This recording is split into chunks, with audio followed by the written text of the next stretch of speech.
Buku Bali Bukan India. Bagian 6. Dibuat dalam versi suara dengan dasar penelitian dan telaah akademik sebagai wacana keilmuan dalam upaya mengembalikan sejarah benar Indonesia. Fakta sejarah asal-usul orang, suku, Sunda. Inilah bangsa Arya leluhur bangsa Nusantara Indonesia terdahulu yang menyebar ke 3/4 muka bumi yang kembali ke tanah asalnya. Di daratan Asia, kira-kira antara pegunungan Hindukush dan pegunungan Himalaya ada sebuah dataran tinggi Plateau, yang bernama Iran Fen, penduduknya disebut bangsa Arya. Mereka menganggap bahwa tanah airnya disebut sebagai taman surga karena kedekatannya dengan alam gaib. Namun, mereka mendapat kabar dalam uganya, bahwa suatu ketika bangsa Iran Fen akan hancur, sehingga bangsa Arya ini menyebar ke berbagai daerah. Salah satu gerombolan bangsa Arya yang dikepalai oleh warga Ahaimenide menyebut dirinya sebagai bangsa Parsa dan pada akhirnya disebut bangsa Persi dan membangun kota Persepolis. Pemimpin Ahaimenide bergelar Kurus, orang Yunani menyebut Cirus. Dalam perjalanan sejarahnya, mereka membantu bangsa Media yang diserang oleh bangsa Darius. Bahkan bangsa Darius dengan pimpinan Alexander Makedonia pun pada akhirnya menyerang Persia. Dan tak lepas dari itu bangsa Persia, pada zaman Islam pun diserang dan ditaklukkan. Begitu pula oleh Genghis Khan dari Mongol, dan pada akhirnya diserang pula oleh bangsa Tartar yang dikepalai oleh Timur Leng. Rentang perjalanan sejarah bangsa Persia ini, menyadarkan mereka untuk kembali kepada nama asalnya, yaitu Iran, dari Iran Fen. Segerombolan suku bangsa Arya yang menuju arah selatan, sampailah di tanah Sunda, tepatnya di Pelabuhan Ratu, sekarang. Para pendatang itu disambut dengan ramah dan terjadi akulturasi budaya di antara mereka. Pendatang dan pribumi, Sunda, saling menghormati satu sama lainnya. Proses akulturasi budaya ini dapat kita lihat dalam sistem religi yang diterapkan. Pendatang mengalah dengan keadaan dan situasi serta tatanan yang ada. Batara Tunggal atau Hyang Batara sebagai pusat sesembahan orang Sunda tetap menempati tempat yang paling tinggi, sedangkan dewa-dewa yang menjadi sesembahan pendatang ditempatkan di bawahnya. Hal itu dapat dilihat dalam stratifikasi sistem sesembahan yang ada di daerah Baduy. Dikatakan bahwa Batara Tunggal atau Sang Rama mempunyai 7 putra Kresa, 5 dewa di antaranya adalah, yaitu, Batara Guru di Jampang, Batara Iswara, Siwa, Batara Wisnu, Batara Brahma, Batara Kala, Batara Mahadewa, pada akhirnya menjadi Guryang Sakti serta menjelma jadi Sang Manara atau Ciung Manara, Batara Patanjala, yang dianggap cikal bakal Sunda Baduy. Akulturasi ini tidak saja dalam lingkup budaya, melainkan dalam perkawinan. Nun jauh di sana, di Pasifik sana, bangsa Maori dilihat secara tipologinya. Mereka berkulit kuning, sawo matang, postur tubuh hampir sama dengan orang Sunda.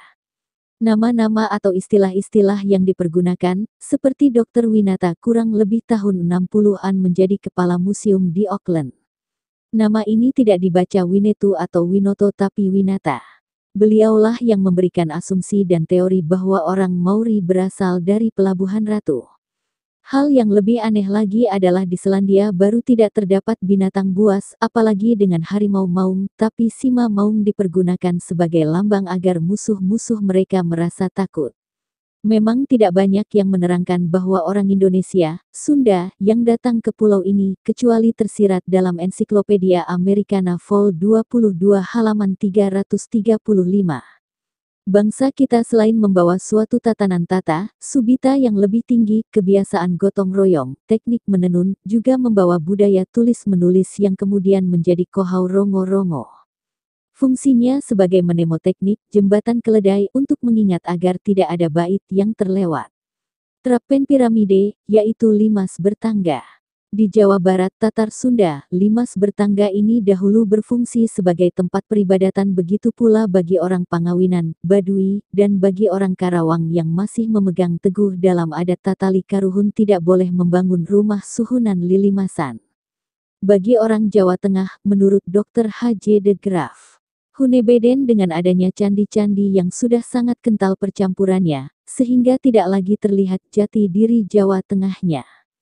Sedangkan candi-candi di Jawa Timur bentuk-bentuknya masih kentara keasliannya, karena tempelan budaya luar hanya sebagai aksesoris saja. Yang lebih jelas lagi di Bali karena keasliannya sangat kentara. Kembali ke daerah Polinesia, bangunan-bangunan purba Trapen piramide tersebar di Pulau Paskah hingga ke Amerika Selatan, yaitu di Peru. Apa ada hubungannya dengan Sunda? Salah satu ekspedisi Kon-Tiki, Dr. Heyerdahl, membuktikan dan memunculkan teorinya bahwa hal tersebut di atas merupakan hasil kebudayaan dari manusia putih berkulit merah, sawo matang. Walaupun teori ini banyak dibantah para ahli lainnya, namun dapat kita tarik satu asumsi bahwa manusia putih berkulit merah ini adalah manusia Atlantis yang hilang. Pembuktian ekspedisi Kon-Tiki, Dr. Heyerdahl sekarang lebih terungkap itu ada benarnya. Sehingga bila melihat sejarah bahwa keturunan dari Tatar Sunda menyeberang hingga ke Polinesia itu adalah orang-orang Atlantis, yang memang Karuhun kita selalu menyembunyikan dalam bentuk simbol ekspansi kebudayaan dari Tatar Sunda ke daerah Polinesia, yaitu dengan adanya rombongan dari Palabuhan Ratu, dapat dibuktikan kebenarannya.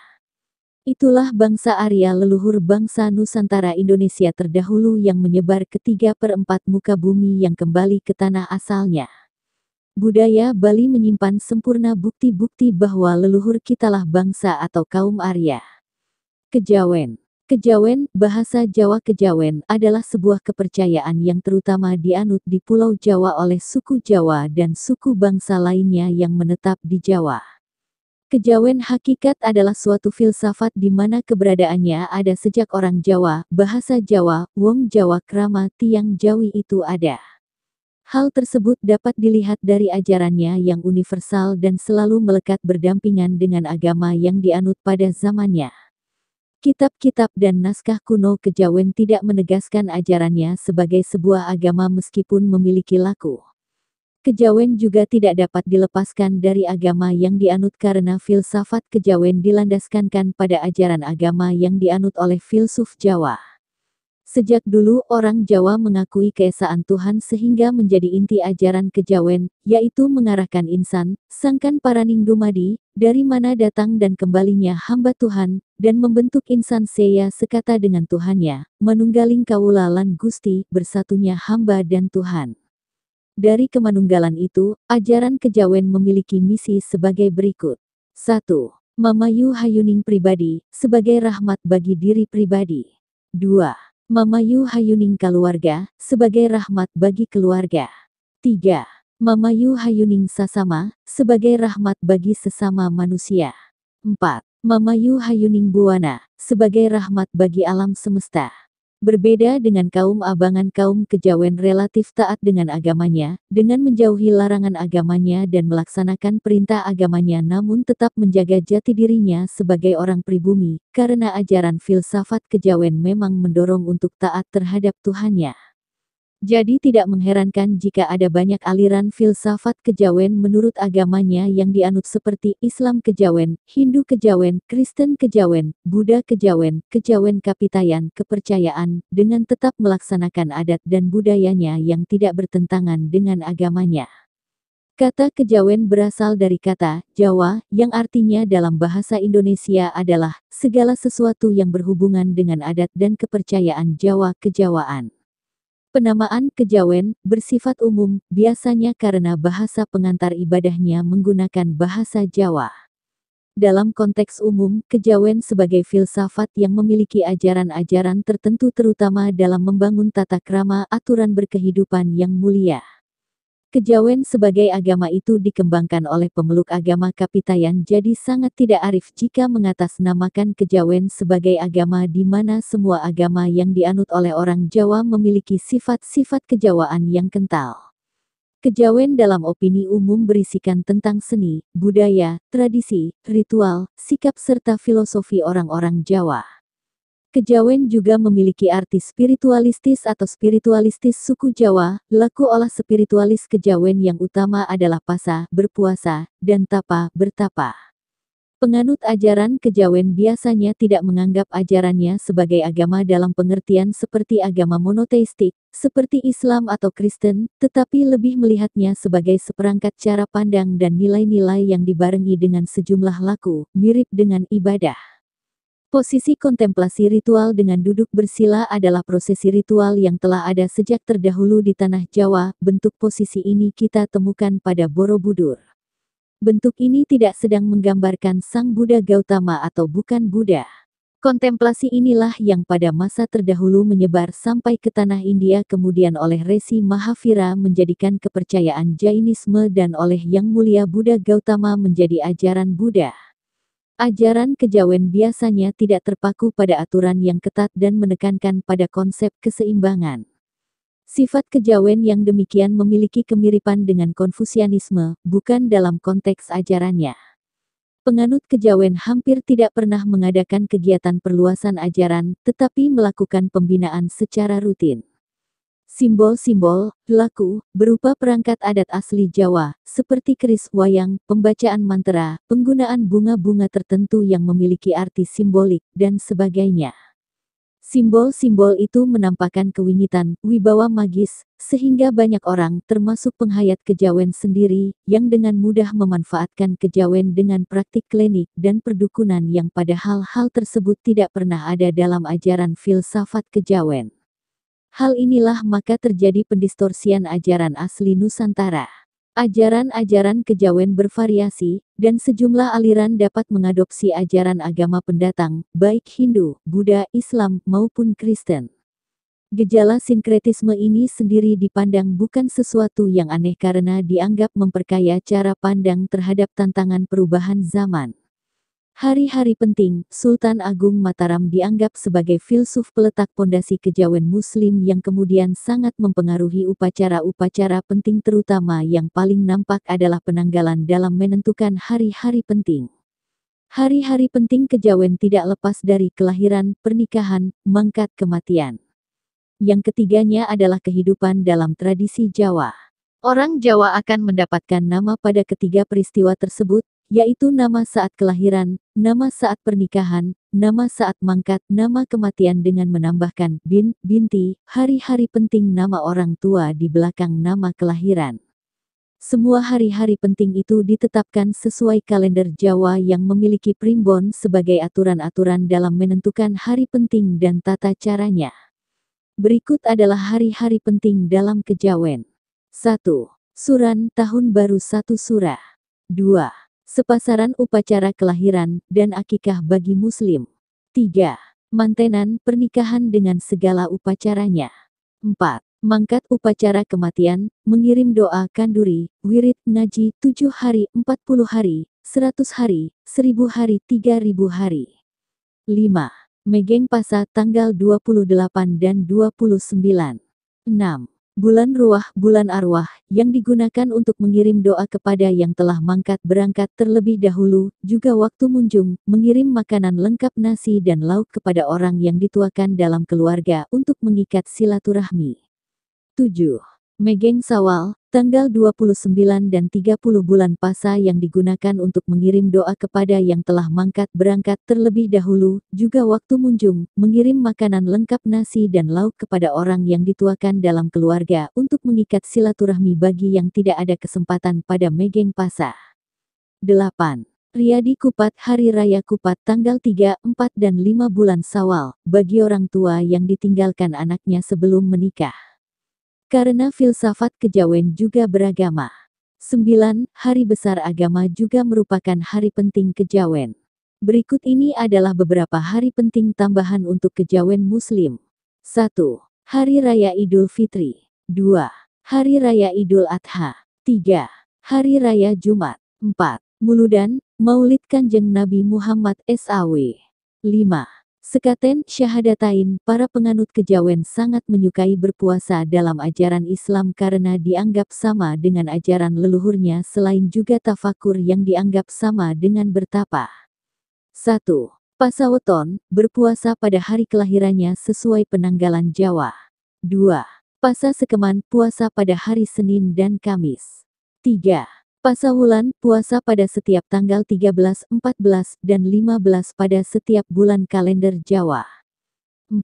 Pasa Daud, puasa selang-seling, sehari puasa sehari tidak. 5. Pasa ruah, puasa pada hari-hari bulan ruah, bulan arwah. 6. Pasa Sawal, puasa 6 hari pada bulan Sawal kecuali tanggal 1 Sawal. 7. Pasa Apit Kayu, puasa 10 hari pertama pada bulan ke-12 kalender Jawa. 8. Pasa Sura, puasa pada tanggal 9 dan 10 bulan Sura. Selain puasa di atas kejawen juga memiliki puasa biasanya untuk menggambarkan kezuhudan, kesungguhan, dalam mencapai keinginan. Jenis puasa tersebut adalah sebagai berikut. 1. Pasa Mutih, puasa ini dilakukan dengan jalan hanya boleh makan nasi putih, tanpa garam dan lauk pauk atau makanan kecil dan lain-lain, serta minumnya juga air putih. 2. Pasa Pati Geni, puasa tidak boleh makan, minum dan tidur serta hanya boleh di kamar saja tanpa disinai cahaya lampu. 3. Pasa Ngebleng, puasa tidak boleh makan dan minum, tidak boleh keluar kamar, boleh keluar sekadar tetapi sekadar buang hajat dan boleh tidur tetapi sebentar saja. 4. Pasa Ngalong, puasa tidak makan dan minum tetapi boleh tidur sebentar saja dan boleh pergi. 5. Pasa Ngrowot, puasa yang tidak boleh makan nasi dan hanya boleh makan buah-buahan atau sayur-sayuran saja.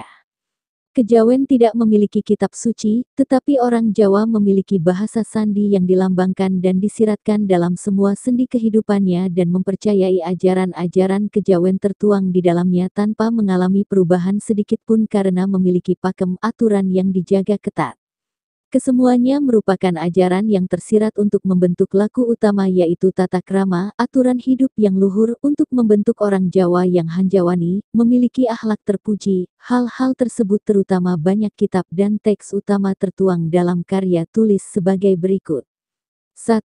Kakawin, Sastra Kuno, merupakan kitab sastra metrum kuno, lama, berisi wejangan, nasihat berupa ajaran yang tersirat dalam kisah perjalanan yang berjumlah 5 kitab ditulis menggunakan aksara Jawa kuno dan bahasa Jawa kuno.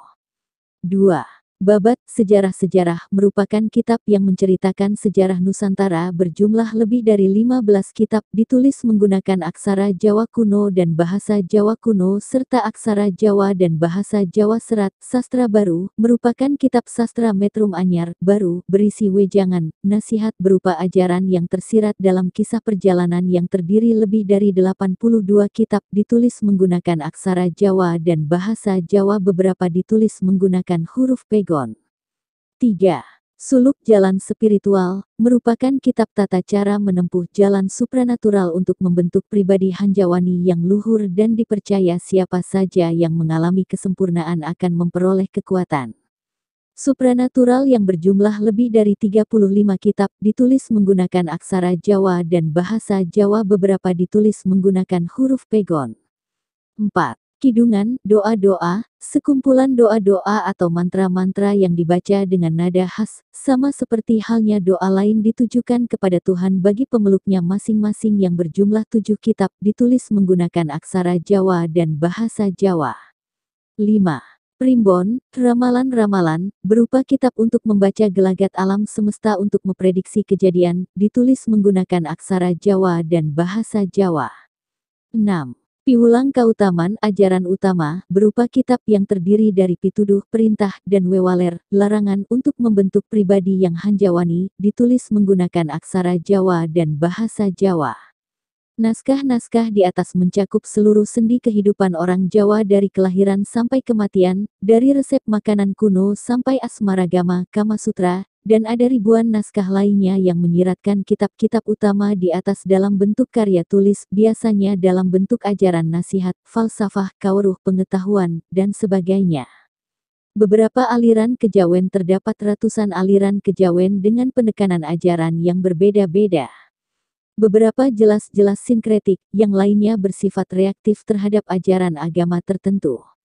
Namun biasanya ajaran yang banyak anggotanya lebih menekankan pada cara mencapai keseimbangan hidup dan tidak melarang anggotanya mempraktikkan ajaran agama lain tertentu. Beberapa aliran dengan anggota besar. Padepokan Cakrakembang Sumarah Purbo. Budi Dharma Maneges. Aliran yang bersifat reaktif, misalnya aliran yang mengikuti ajaran Sabdo Palon yang ingin mengembalikan agama orang Jawa kembali ke agama Buddha yang dianggap sebagai agama asli menurut Sabda Palon, atau penghayat ajaran Syekh Siti Jenar yang merupakan ajaran aliran Islam yang telah dianggap sesat oleh Wali Sanga. Agama Kapitayan adalah agama yang memuja dewa tertinggi Sang Hyang Taya, di mana di dalam bahasa Jawa kuno, Sunda kuno dan Melayu kuno, kata Taya bermakna kosong, tidak ada, hampa, suung, awang uung. Agus Sunyoto dalam video yang diunggah oleh Iza Mutakin Zen, tanggal 1 Oktober tahun 2013 itu mengatakan arti dari Sang Hyang Taya adalah tidak bisa didefinisikan. Karena itu orang Jawa memberikan makna kepada Sang Hyang Taya itu dengan sebutan Tan Kinaya Ngapa, yang artinya tidak bisa diapa-apakan. Dipikir tidak bisa, didekati dengan panca indera tidak bisa, dan dilakukan dengan apapun tidak bisa, ujar Agus Sunyoto. Menurutnya dalam agama Kapitayan ada satu prinsip penjelasan bahwa Sang Hyang Taya yang mutlak tidak terdefinisikan tadi itu muncul dalam bentuk pribadi yang bisa dikenali, yaitu yang disebut dengan Tu. Tu ini artinya dalam bahasa kuno semacam seutas benang, yang diketahui unsur ilahi yang memiliki dua sifat, ujarnya. Menurutnya kalau Sang Hyang Taya tadi tidak diketahui, akan tetapi Tu ini sudah bisa diketahui, dengan mengetahui yaitu melalui punya dua sifat. Sifat baik dan sifat tidak baik. Tu yang sifatnya baik disebut sebagai Tuhan, dan Tu yang sifatnya tidak baik disebut dengan hantu. Karena itu orang di Nusantara ini, lanjut Agus Sunyoto, punya asumsi dalam alam bawah sadar yang sama dalam memahami Tuhan pasti berkaitan dengan hal-hal yang baik, dan dalam memahami segala sesuatu yang tidak baik dikaitkan dengan hantu. Tetapi keberadaan hantu ini ternyata masih abstrak, tidak diketahui di mana tempatnya. Kekuatan daya Tu ini muncul di tempat-tempat yang bernama Tu. Karena itu ada tempat yang namanya Batu, ada tempat namanya Tugu, ada tempat namanya Tunggul, di tempat-tempat yang ada tunya ini ada kekuatan gaib ilahi. Untuk mencapai Tu tadi, seseorang harus melalui sarana tempat-tempat yang memiliki kekuatan gaib, yaitu melalui sarana Batu, Tugu, Tunggak, Tuban, Tumpeng dan sebagainya. Disitulah orang melakukan sesembahan kepada Tu melalui sarana benda-benda tersebut. Kemudian berkembang melalui sesaji dalam melakukan pendekatan kepada Tu tersebut. Sesaji itulah disebut tumpeng, atau belakangan disebut sebagai ambeng. Tumpeng, menurut Agus Sunyoto, dipersembahkan bersama ayam potong yang dipanggang yang diberi nama ayam tukung. Kemudian ada tempat yang terbuat dari keranjang bambu sebagai tempat bunga yang disebut sebagai tumbung. Benda-benda itu dijadikan sesaji di tempat-tempat seperti Batu Tugu, di depan mata air atau Tuban. Inilah yang disebut orang-orang Belanda persembahan zaman kuno dulu. Nasi ambeng berasal dari tumpeng, sebagai persembahan untuk Tuhan di tempat-tempat keramat itu, zaman dulu, sampai penyebutan angka pun memiliki kekeramatan. Angka itu menggunakan kata-kata Tu. Masyarakat Nusantara memiliki angka keramat, hanya angka 1 dan angka 7. Semua penjelasan tentang budaya ini adalah ajaran asli Nusantara Indonesia terdahulu bangsa Saka atau kaum Saka. Kata Saka ini ada tertulis dan tergambar di relief dasar Borobudur dengan literasi teks kata Mahesakya. Dan kata lainnya adalah Kusala Dharma Bajana. Kata Dharma jelas tertulis di Borobudur. Ajaran asli Nusantara inilah yang disebut Dharma. Dharmik original yang di masa terdahulu dibawa kaum Saka atau Arya leluhur bangsa Nusantara Indonesia menyebar ke 3/4 muka bumi mewarnai India melahirkan ajaran Buddha, Jaina dan Hindu. Suku Tengger. Suku yang tinggal di sekitar kawasan pegunungan Bromo Tengger Semeru, Jawa Timur, Indonesia. Titik. Penduduk suku Tengger menempati sebagian wilayah Kabupaten Pasuruan, Kabupaten Lumajang, Kabupaten Probolinggo, dan Kabupaten Malang. Suku Tengger merupakan sub-suku Jawa. Nama Tengger berasal dari legenda Rara Anteng dan Jaka Seger yang diyakini sebagai asal-usul nama Tengger, yaitu Teng akhiran nama Rara, An, Teng, dan Ger, akhiran nama dari Jaka, Seger. Perasaan sebagai satu saudara dan satu keturunan. Rara Anteng, Jaka Seger. Inilah yang menyebabkan suku Tengger tidak menerapkan sistem kasta dalam kehidupan sehari-hari. Jelas ini bukan dari India. Budaya Tengger tidak menerapkan sistem kasta oleh suku Tengger membuktikan pengaruh Hindu yang di India tidak pernah datang ke Tengger. Kapan dan siapa misionaris atau pendakwah Hindu India semasa pra-Islam yang ke Nusantara? Umat Tengger bukan Hindu India, ajaran Tengger asli Nusantara ini menjadi bernama Hindu setelah tahun 1954. Bagi suku Tengger, Gunung Bromo atau Gunung Brahma dipercaya sebagai gunung suci. Setahun sekali masyarakat Tengger mengadakan upacara Yatnya Kasada atau Kasodo. Upacara ini bertempat di sebuah pura yang berada di bawah kaki Gunung Bromo Utara yakni Pura Luhur Poten Bromo dan dilanjutkan ke puncak Gunung Bromo. Upacara budaya diadakan pada tengah malam hingga dini hari setiap bulan purnama sekitar tanggal 14 atau 15 di bulan Kasodo ke-10 menurut penanggalan Jawa. Upacara adat lain yang diamalkan masyarakat Tengger adalah unan-unan, leliwet, entas-entas, dan lainnya. Kasada. Hari Raya Yadnya Kasada adalah sebuah hari upacara sesembahan berupa persembahan sesajen kepada Sang Hyang Widi. Setiap bulan Kasada hari 14 dalam penanggalan Jawa diadakan upacara sesembahan atau sesajen untuk Sang Hyang Widi dan para leluhur. Kisah Rara Anteng putri Raja Majapahit dan Jaka Seger putra Brahmana. Asal mula suku Tengger diambil dari nama belakang keduanya. Pasangan Rara Anteng dan Jaka Seger membangun pemukiman dan kemudian memerintah di kawasan Tengger dengan sebutan Purbawasesa Mangkurat ing Tengger, yang mempunyai arti penguasa Tengger yang budiman.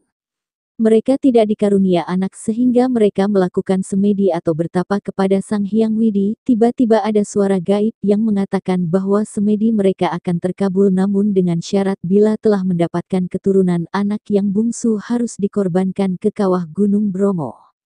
Pasangan Roro Anteng dan Jaka Seger menyanggupinya dan kemudian didapatkannya 25 orang putra-putri, namun naluri orang tua tetaplah tidak tega bila kehilangan putra-putrinya. Pendek kata pasangan Rara Anteng dan Jaka Seger ingkar janji, dewa menjadi marah dengan mengancam akan menimpakan malapetaka, kemudian terjadilah prahara keadaan menjadi gelap gulita kawah Gunung Bromo menyemburkan api. Kesuma, anak bungsunya lenyap dari suasana upacara Kasada di Gunung Bromo. Pandangan terjilat api dan masuk ke kawah Bromo. Bersamaan hilangnya Kesuma terdengarlah suara gaib, "Saudara-saudaraku yang kucintai, aku telah dikorbankan oleh orang tua kita dan Sang Hyang Widi menyelamatkan kalian semua. Hiduplah damai dan tenteram, sembahlah Sang Hyang Widi. Aku ingatkan agar kalian setiap bulan Kasada pada hari ke-14 mengadakan sesaji kepada Sang Hyang Widi di kawah Gunung Bromo." Kebiasaan ini diikuti secara turun-temurun oleh masyarakat Tengger dan setiap tahun diadakan upacara Kasada di Poten Lautan Pasir dan kawah Gunung Bromo. Sebagai pemeluk agama di Tengger, suku Tengger tidak seperti pemeluk agama Hindu pada umumnya. Bila melakukan peribadatan bertempat di Punden, Danyang dan Poten, Poten merupakan sebidang lahan di lautan pasir sebagai tempat berlangsungnya upacara Kasada. Sebagai tempat pemujaan bagi masyarakat Tengger, Poten terdiri dari beberapa bangunan yang ditata dalam suatu susunan komposisi di pekarangan yang dibagi menjadi 3 mandala, zone. Poten. Pertama. Mandala utama disebut juga Jeroan yaitu tempat pelaksanaan pemujaan persembahyangan. Mandala itu sendiri terdiri dari Padma berfungsi sebagai tempat pemujaan Tuhan Yang Maha Esa. Padma bentuknya serupa candi yang dikembangkan lengkap dengan pepalihan. Tidak memakai atap yang terdiri dari bagian kaki yang disebut tepas, badan, batur dan kepala yang pura luhur Poten di kaki Gunung Bromo disebut sari dilengkapi dengan bedawang, nala, garuda, dan angsa. Bedawang nala melukiskan kura-kura raksasa mendukung Padmasana, dibelit oleh seekor atau 2 ekor naga, garuda dan angsa posisi terbang di belakang badan Padma yang masing-masing menurut mitologi melukiskan keagungan bentuk dan fungsi Padmasana. Bangunan sekepat tiang 4 atau yang lebih besar letaknya di bagian sisi sehadapan dengan bangunan pemujaan Padmasana, menghadap ke timur atau sesuai dengan orientasi bangunan pemujaan dan terbuka ke empat sisinya. Fungsinya untuk penyajian sarana upacara atau aktivitas serangkaian upacara. Balai Pawedan serta tempat dukun sewaktu melakukan pemujaan. Kori Agung Candi Bentar, bentuknya mirip dengan tugu, kepalanya memakai gelung mahkota segi empat atau segi banyak bertingkat-tingkat mengecil ke atas dengan bangunan bujur sangkar segi empat atau sisi banyak dengan sisi-sisi sekitar Depa Alit, Depa Madya atau Depa Agung. Tinggi bangunan dapat berkisar sebesar atau setinggi tugu sampai sekitar 100 meter, memungkinkan pula dibuat lebih tinggi dengan memperhatikan keindahan proporsi candi.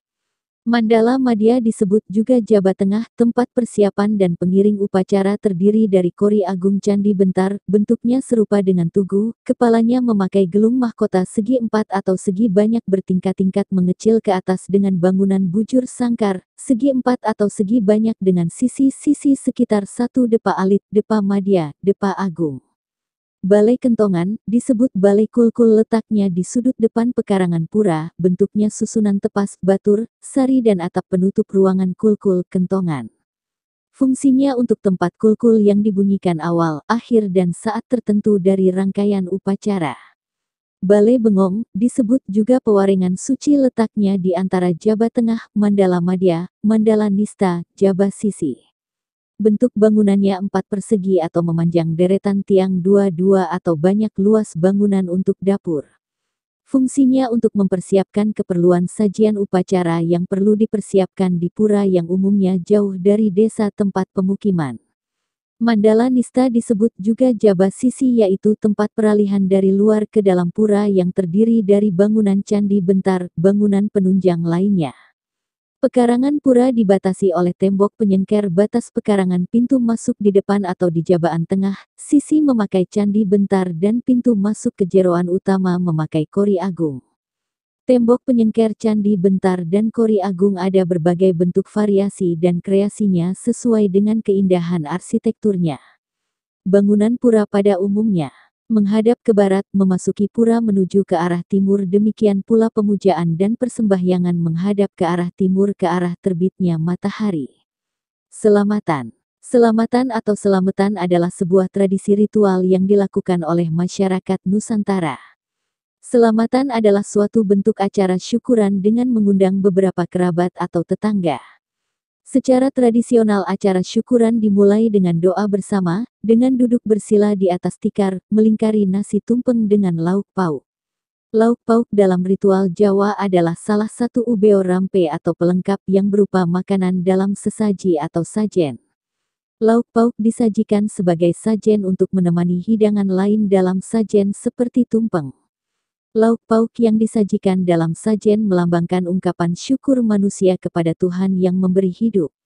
Dalam tradisi Jawa dikenal beberapa lauk pauk untuk ubeo rampe sajen seperti ingkung, pecel ayam, ketan salak, bedak dingin dan parem.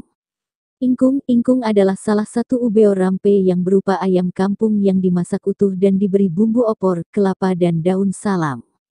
Ingkung ini biasanya diletakkan di atas nasi uduk. Ingkung ini melambangkan bayi yang belum dilahirkan, dengan demikian belum mempunyai kesalahan apa-apa atau macam-macam lauk pauk untuk sesaji masih suci. Selain itu ingkung juga dimaknai sebagai sikap pasrah dan menyerah atas kekuasaan Tuhan. Orang Jawa mengartikan kata ingkung dengan pengertian dibanda atau dibelenggu. Ubeo rampe ingkung dimaksudkan untuk menyucikan orang yang punya hajat maupun tamu yang hadir pada acara selamatan tersebut. Pecel ayam ingkung atau ayam kampung yang dimasak utuh. Pecel ayam adalah salah satu ubeo rampe yang hampir mirip dengan ingkung, yakni ayam dimasak secara utuh. Yang membedakan pecel ayam dengan ingkung adalah cara penyajiannya. Cara penyajian pecel ayam dilakukan dengan memberi bumbu berupa santan mentah.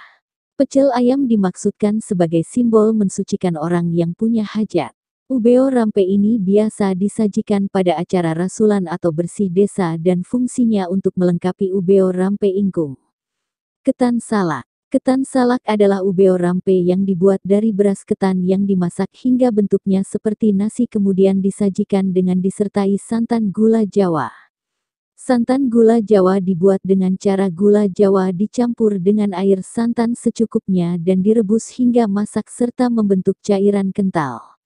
Ubeo rampe ini dimaksudkan sebagai lambang permohonan maaf atas segala kesalahan orang yang membuat sesaji atau sekelompok orang yang didoakan. Ketan salak biasanya disajikan untuk melengkapi ubeo rampe ritual rasulan atau bersih desa. Bedak dingin dan parem. Bedak dingin dan parem adalah ubeo rampe yang dimaksudkan agar hasil panen selalu melimpah dan terbebas dari segala hama. Bedak dingin dan parem ini sebagai lambang penghormatan kepada Dewi Sri atau Dewi yang menjaga padi dan pertanian. Bedak terbuat dari tepung beras yang dicampur wewangian dan dibentuk menjadi bulatan kecil seukuran biji pepaya. Parem dibuat dari irisan kunyit dan bawang merah.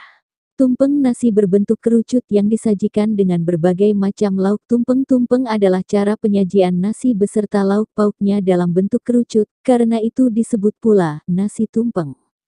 Olahan nasi yang dipakai umumnya berupa nasi kuning, meskipun sego tumpeng-tumpeng untuk selamatan kerap juga digunakan nasi putih biasa atau nasi uduk. Cara penyajian nasi ini khas Jawa atau masyarakat Betawi keturunan Jawa dan biasanya dibuat pada saat kenduri atau perayaan suatu kejadian penting. Meskipun demikian, masyarakat Indonesia mengenal kegiatan ini secara umum. Tumpeng biasa disajikan di atas tampah, wadah bundar tradisional dari anyaman bambu, dan dialasi daun pisang. Masyarakat di Pulau Jawa, Bali dan Madura memiliki kebiasaan membuat tumpeng untuk kenduri atau merayakan sejarah dan tradisi suatu peristiwa penting. Meskipun demikian kini hampir seluruh rakyat Indonesia mengenal tumpeng.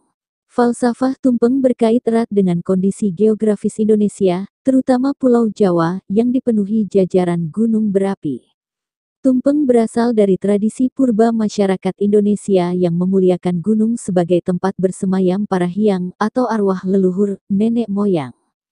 Setelah masyarakat Jawa menganut dan dipengaruhi oleh kebudayaan Hindu, nasi yang dicetak berbentuk kerucut dimaksudkan untuk meniru bentuk Gunung Suci Mahameru, tempat bersemayam dewa-dewi.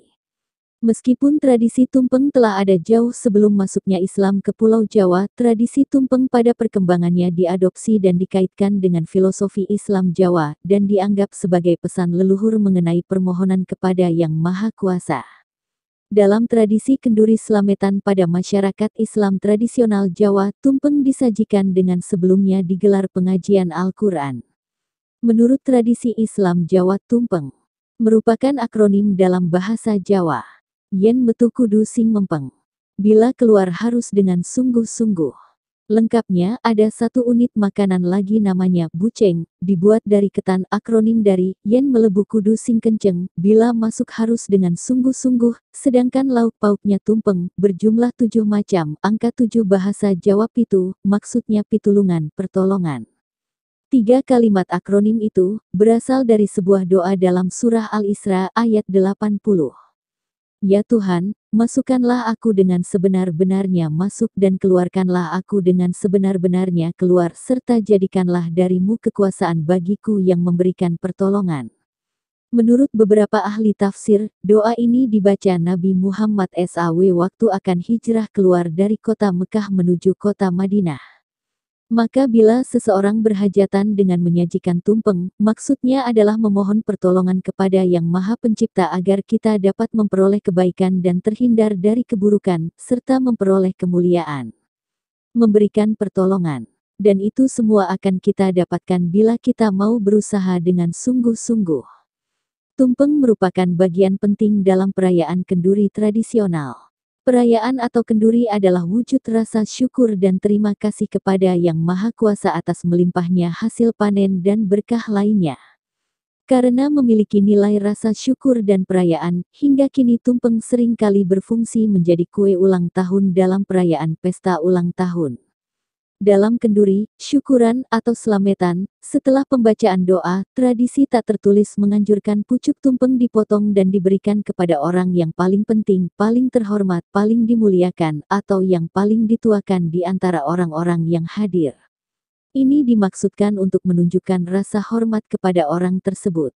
Kemudian semua orang yang hadir diundang untuk bersama-sama menikmati tumpeng tersebut. Dengan tumpeng masyarakat menunjukkan rasa syukur dan terima kasih kepada Tuhan sekaligus merayakan kebersamaan dan kerukunan. Acara yang melibatkan nasi tumpeng disebut secara awam sebagai tumpengan. Di Yogyakarta misalnya, berkembang tradisi tumpengan pada malam sebelum tanggal 17 Agustus Hari Proklamasi Kemerdekaan Indonesia untuk mendoakan keselamatan negara. Tidak ada lauk pauk baku untuk menyertai nasi tumpeng. Namun, beberapa lauk yang biasa menyertai adalah perkedel abon, kedelai goreng, telur dadar, telur goreng, timun yang lauk pauk dipotong melintang, dan daun seledri. Variasinya melibatkan tempe kering, serundeng, urap kacang panjang, ikan asin atau lele goreng, dan sebagainya. Dalam pengertian makna tradisional tumpeng, dianjurkan bahwa lauk pauk yang digunakan terdiri dari hewan darat ayam atau sapi, hewan laut ikan lele, ikan bandeng atau rempeyek teri, dan sayur mayur, kangkung, bayam atau kacang panjang. Setiap lauk ini memiliki pengertian tradisional dalam budaya Jawa dan Bali. Lomba merias tumpeng cukup sering dilakukan, khususnya di kota-kota di Jawa Tengah dan Yogyakarta, untuk memeriahkan Hari Proklamasi Kemerdekaan. Tumpeng robyong. Tumpeng ini biasa disajikan pada upacara siraman dalam pernikahan adat Jawa. Tumpeng ini diletakkan di dalam bakul dengan berbagai macam sayuran. Di bagian puncak tumpeng ini diletakkan telur ayam, terasi, bawang merah dan cabai. Tumpeng 7 bulan, tumpeng ini digunakan pada syukuran kehamilan 7 bulan. Tumpeng ini terbuat dari nasi putih. Selain satu kerucut besar di tengah, tumpeng ini dikelilingi 6 buah tumpeng kecil lainnya. Biasa disajikan di atas tampah yang dialasi daun pisang. Variasi tumpeng pungkur digunakan pada saat kematian seorang wanita atau pria yang masih lajang. Dibuat dari nasi putih yang disajikan dengan lauk pauk sayuran. Tumpeng ini kemudian dipotong vertikal dan diletakkan saling membelakangi. Tumpeng putih, warna putih pada nasi putih menggambarkan kesucian dalam adat Jawa. Digunakan untuk acara sakral. Tumpeng nasi kuning, warna kuning menggambarkan kekayaan dan moral yang luhur. Digunakan untuk syukuran acara-acara gembira, seperti kelahiran, pernikahan, tunangan, dan sebagainya. Sega kuning atau nasi kuningi yang dibentuk menjadi tumpeng salah satu bagian sajen sedulur papat. Tumpeng nasi uduk disebut juga tumpeng tasyakuran. Digunakan untuk peringatan Maulud Nabi. Tumpeng seremonial, modifikasi. Sajen sedulur papat adalah salah satu sesaji atau sajen yang berupa aneka macam jenis nasi atau sega untuk menghormati 4 saudara gaib yang sega kuning atau nasi kuning yang dibentuk menjadi tumpeng salah satu bagian sajen sedulur papat berada di 4 penjuru mata angin atau biasa disebut dengan sedulur papat 5 pancer. Secara turun-temurun orang Jawa lekat dengan kepercayaan bahwa setiap orang memiliki 4 saudara gaib yang ada di utara, selatan, timur, dan barat sesuai arah mata angin. Sedulur yang ada di sisi timur disebut Tirtanata, sedulur yang ada di sisi utara disebut Warudijaya, sedulur yang ada di sisi selatan disebut Purbangkara dan sedulur yang ada di sisi barat disebut Sinotobrata. Sedangkan pancer adalah diri sendiri atau hati nurani. Sedulur papat ini memiliki kemampuan dan mengendalikan hati nurani masing-masing orang. Dengan demikian secara turun-temurun diyakini apabila orang ingin selalu dijaga, diingatkan atau dikendalikan dari keinginan dan pengaruh jahat maka orang tersebut wajib menyapa keempat sedulur yang ada di masing-masing arah penjuru angin itu. Sega putih adalah ubeo rampe yang berupa nasi putih. Nasi putih tersebut dibentuk tumpeng dan disajikan tanpa lauk pauk. Ubeo rambe sega putih dimaksudkan untuk mengetahui atau menghormati sedulur yang berada di arah timur atau orang Jawa menamainya Tirtanata. Sega putih ini untuk menggambarkan kakang kawah. Sega cemeng atau nasi hitam adalah ubeo rampe yang berupa nasi hitam. Nasi hitam terbuat dari nasi putih yang dicampur dengan jelaga hingga berwarna hitam dan dibentuk tumpeng. Ubeo rampe nasi hitam dimaksudkan untuk mengetahui atau menghormati sedulur yang berada di arah utara atau biasa disebut Warudijaya. Sega cemeng ini untuk menggambarkan tali pusar. Sega abang atau nasi merah adalah ubeo rampe yang berupa nasi merah. Nasi merah terbuat dari nasi putih yang dicampur dengan gula Jawa hingga berwarna merah dan dibentuk tumpeng. Ubeo rampe nasi merah ini dimaksudkan untuk mengetahui atau menghormati sedulur yang berada di arah selatan atau biasa disebut Purbangkara. Sega abang ini untuk menggambarkan darah. Sega kuning atau nasi kuning adalah ubeo rampe yang berupa nasi kuning. Nasi kuning terbuat dari nasi putih yang dicampur dengan kunyit sehingga berwarna kuning dan dibentuk tumpeng. Ubeo rampe nasi kuning ini dimaksudkan untuk mengetahui atau menghormati sedulur yang berada di arah barat atau biasa disebut Sinoto Brata. Sega kuning ini untuk menggambarkan adi ari-ari. Semua penjelasan di atas adalah budaya asli Nusantara Indonesia. Bukan dari India atau berdasar ajaran Hindu yang terlahir di India. Berlanjut ke bagian 7. By Santo Sabah.